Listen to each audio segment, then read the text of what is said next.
Bonjour à toutes et à tous, aujourd'hui on teste la peinture pour graffeur MTN 94 blanche. Initialement cette peinture sert à créer des pochoirs ou du graphe mural, mais ce qui est intéressant c'est son prix et sa matité. Après avoir sous-couché une figurine en utilisant la valve d'origine, celle-ci, on se rend compte que c'est une sous-couche qui est assez épaisse quand même. J'ai fait un petit test sur du polystyrène. Ici, on voit que la texture du polystyrène est un petit peu altérée, donc comme une sous-couche classique. Je vais procéder au test sur des figurines Runbound. Alors d'après mes tests, en fait, il va falloir créer des mouvements très rapides pour éviter de noyer la figurine.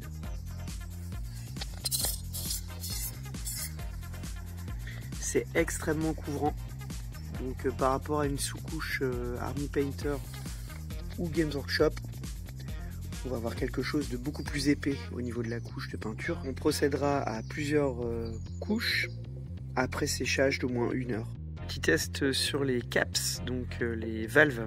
Le cap original est très bien en fait, il va projeter un spray assez homogène avec quelques petites projections de peinture sur les côtés. Donc il faut avoir des mouvements latéraux quand on sous-couche assez vifs.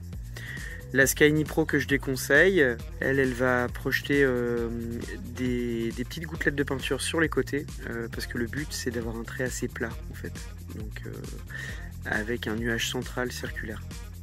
Le Fat Cap des Cap Four, c'est beaucoup de projections, donc je déconseille. Le Super Fat Cap, si vous avez des décors à sous-coucher, c'est vraiment intéressant parce que vous allez balancer beaucoup de peinture en très peu de temps. Mais il faut avoir des mouvements vraiment très rapides de la main, sinon vous noyez tout. L'Astro Fat Cap, il n'est pas inintéressant. En fait, il va projeter une espèce de bulle avec une densité plus importante sur le périmètre. Pour l'instant, vous savez que vous pouvez rester pour de la figurine sur le cap original.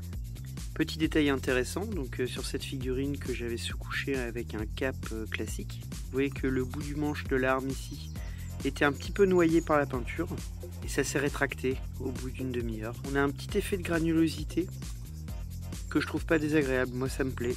Donc pour de la figurine de jeu, c'est idéal. Petit bilan sur cette peinture de graffeur, bon marché, qui nécessite un petit doigté quand même pour la mise en place de la sous-couche. Donc des pulsations très brèves, bien dynamiques pour pouvoir ne pas noyer les figurines. Donc à réserver certainement aux figurines de jeu et au décor.